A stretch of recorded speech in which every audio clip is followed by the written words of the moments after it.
এ মামা বাড়িতে চলে যাইতেছি। যা যা। ঠিক আছে মামা, তোদের সবাইকে ঈদের দাওয়াত দিয়ে গেলাম। ঈদের দিন অথবা ঈদের পরের দিন সবাই আমাদের বাড়িতে চলে আসিস কিন্তু মামা। ওকে মামা, কিন্তু তোর বাড়ি যেন কই? তুই বাদ, তোর আশা লাগবে না, তোরা দুজন আসিস কিন্তু। ওকে ওকে, আমরা অবশ্য তোর বাড়ি চিনি, সমস্যা নাই। আমার বাড়ি কই? জামালপুর। জামালপুর কই? সদরে। সদরে কই? সদরে কোথায় তা তো জানি না মামা, কিন্তু আমরা যেদিন যাবো সেদিন তোরে ফোন দিবনি, তুই সেই স্টেশন থেকে নিয়ে যাবি। পাগল নাকি রে ভাই? এ কি পাগল? তুই আমার কল দিবি মানে আমি ওইদিন কত ব্যস্ত থাকবো তার কোনো তোর হিসাব আছে? ঈদের একটা সিজন, কত ব্যস্ত থাকে মানুষ, তার উপরে আবার আমাদের এলাকায় নেটওয়ার্ক নেই, আমার ফোন থাকবে বন্ধ, পাবি কি পাবি না তার তো কোনো গ্যারান্টি নেই। আচ্ছা সমস্যা নাই, তাহলে তুই আমাদের লোকেশনটা পাঠাই দিস, আমরা একা একা চলে যাই। লোকেশন কই পাবো? আমাদের বাড়ি তো কোনো লোকেশন নাই, স্যাটেলাইটে উঠে নাই আমাদের বাড়ি।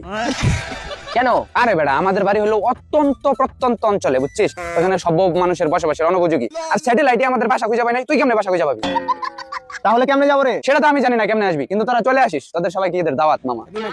এই থাম তোরা, আমি জানি কিভাবে যাইতে হবে। মামা তুই টেনশন করিস না, আমরা চলে আসবো। ঠিক আছে আসিস, কোনো সমস্যা নাই, কিন্তু আমার আব্বা আম্মা কিন্তু আমার বন্ধু বান্ধব একটারও দেখতে পারে না, মানে এর আগে যত বন্ধু বান্ধব গেছে সবাই জাটার বাড়ি দিয়ে তারাই দিছে। আরে সমস্যা নাই, আমরা আর্মর পরবো, ভেস্ট পরবো, সব ডিফেন্সিভ সেফটি নিয়ে তারপর যাবো।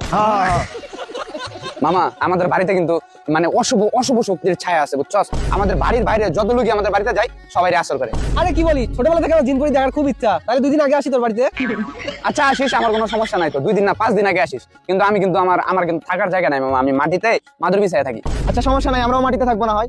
ওকে, কিন্তু আমাদের এলাকায় কিন্তু কোনো নেটওয়ার্ক নাই মামা, ইন্টারনেট তো দূরের কথা মামা, একটা সিঙ্গেল কল দিতে পারবি না। আমরা তো এটাই চাই, নেটওয়ার্কের বাইরে। আমাদের এলাকায় কিন্তু বিদ্যুৎ নাই মামা, একদম মনে কর যে রাত হলে পুরো এলাকা পুরো অন্ধকার, আর মোমবাতি তো নাই। নো প্রবলেম মামা, সবকিছু উপন্যাসের মতো লাগবে। মামা তোদেরকে কিন্তু আমি একটা সত্য কথা বলি নাই। কি সত্য কথা? মামা আমি আরেকজনের বাসায় থাকি রে মামা, আমার আব্বা আম্মা নাই, আমি এতিম। बिल्लो बग्गे बिल्ले यहाँ बाकी करेंगी। তোর দাওয়াত তুই যা এখান থেকে। ঠিক আছে মামা, যাইতেছি, তাড়াতাড়ি দাওয়াত দিয়ে গেলাম, চলে আসিস। बग्गे बग्गे बिल्ले यहाँ बाकी